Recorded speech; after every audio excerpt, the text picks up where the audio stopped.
Hello and welcome to another anime lore and theory video. I'm Shergok, your host, and today we are going to take a closer look at whether or not the NPCs of the Grey Tomb of Nazarick and NPCs in Overlord in general can actually get stronger, and how they could do it. But before we're going to take a closer look at any of this, let me quickly thank my Patreons for supporting this channel, as well as say thanks to all users of the YouTube Thanks function for making one-time donations. And with that said, let's get to the topic at hand. Even though NPCs in the world of Overlord, and by that I mean both the Floor Guardians and the other members of the Grey Tomb on one hand, as well as outsiders, as in Ainz goblins, and other potential NPCs like Rufus, the first servant of the death god Soshana of the Theocracy of Slain. All of them have fixed levels, and this has very interesting consequences for both the story and the characters.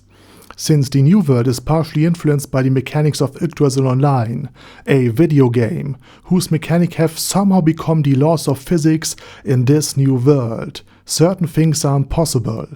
Not only is it impossible to learn new skills and combat techniques for these NPCs, but even acquiring expert knowledge, like learning about specific herbs, seemed impossible for Ainz goblins. No matter how many times Ainz showed them the herbs in the forest, no matter how many tips she gave them on how to distinguish them, they were never able to retain this specific kind of information over a couple of days. And I suspect this is because in the world of Overlord, learning such knowledge on a really deep basis, learning it by heart, would require them to acquire a new class, such as for example botanist, something that NPCs simply cannot do without leveling up, which again they can't. In other words, not only can Ainz goblins not grow stronger and level up, but they also cannot develop new specific talents, so their growth is highly restricted. However, despite not being able to gain new levels anymore, both the NPCs of the new world and those of Ainz can still grow stronger through experience and self-reflection.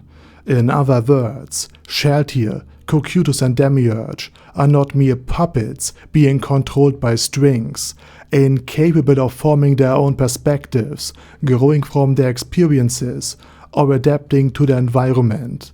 They are independent, intelligent beings. For example, Shalltear Bloodfallen, who at the start of Overlord blindly charged into battle against an unknown enemy and was then mind-controlled by downfall of Kersland country, later conceived what is arguably the most brutal bombing strategy in anime to this very date.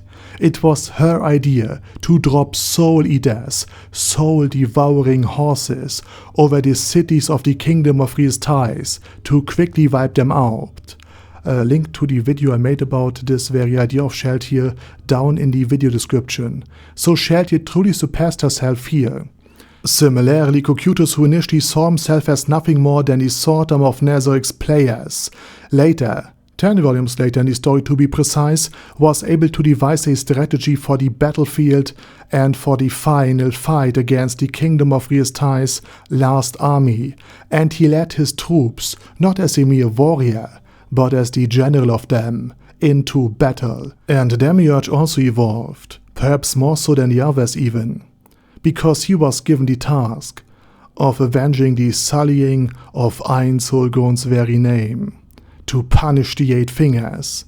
Now normally one would expect a citywide happy farm scenario to unfold, given this order, where Demiurge would unleash demonic suffering and misery upon his enemies.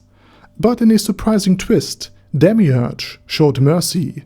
He recruited the Eight Fingers instead, realizing that they would be far more useful to Nazarick alive than as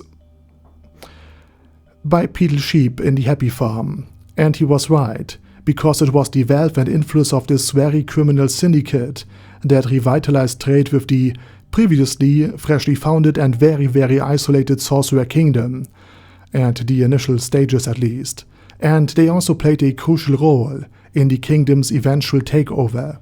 Or rather they were supposed to, because of course Philip had to ruin everything. And I think this is an excellent takeaway that applies to real life as well. Because even though Overlord might seem at first like just another generic isekai anime, it's surprisingly deep, filled with ideas and themes that are really reflective of our own real world, in addition to being a great power fantasy. I mean, Ainz is alone, isolated, and overwhelmed by the expectations placed upon him, something that many people from Asia to America to Europe can relate to.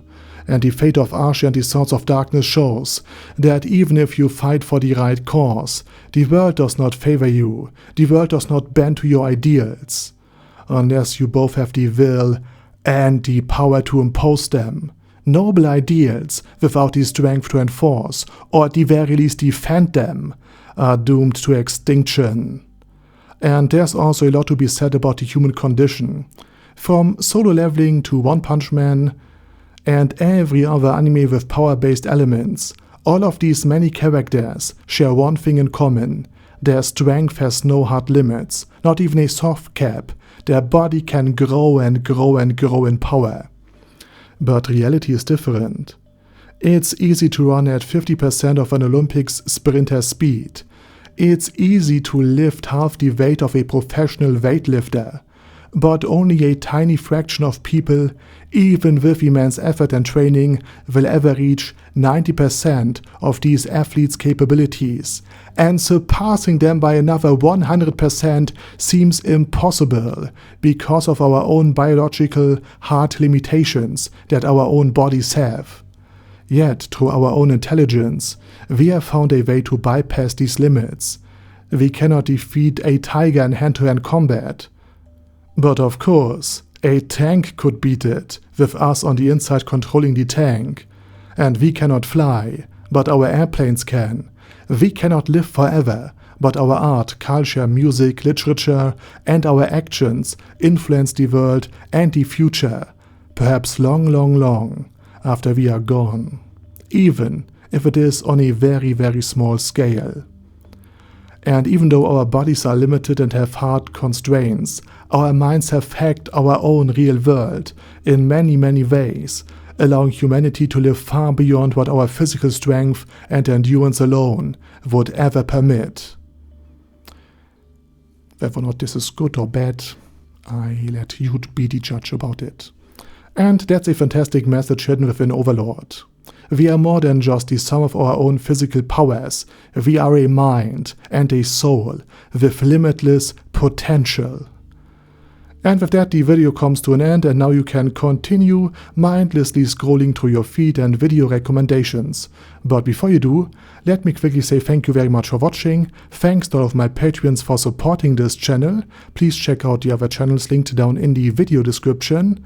And with that said, I also say my special thanks to Arder Daddy Arder, ASK, Bad Girl Yee, Bad Burrito 316, Beezer, Ben C, Brandon S, Brandon D, Chrissy, Crowley 0221, Sia, Crystal Prime, Dead Slime, Death is Mercy, Deathless Dragonlord, Demon Xenomorph 1987, Devin Downen, Ding Dong, Din Pep, Dragonlord Placidus Saxophone, Duckwagon, Dunkler Krieger, Dystopia, Dystopia II, Enigmatic Unicorn, Feralchivan, Guy with That Head, Hector Marino, Hoss, Huster, Jacob G, Jana B,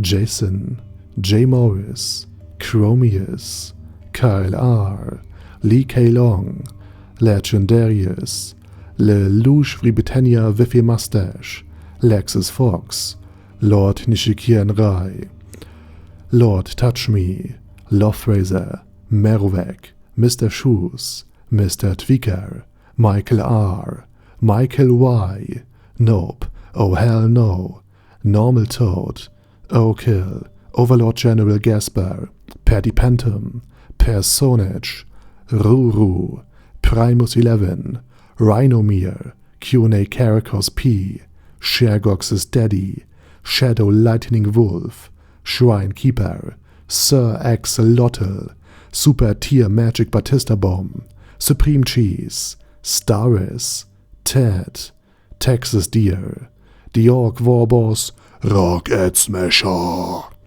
T.E. Wang, Vash Hawkeye, Vegito27, Venture Fanatic, Wilhelm, Xenokai, and Sonagon. Thanks guys. Anyway, have a nice day, and I hope to see you all again soon on my next video.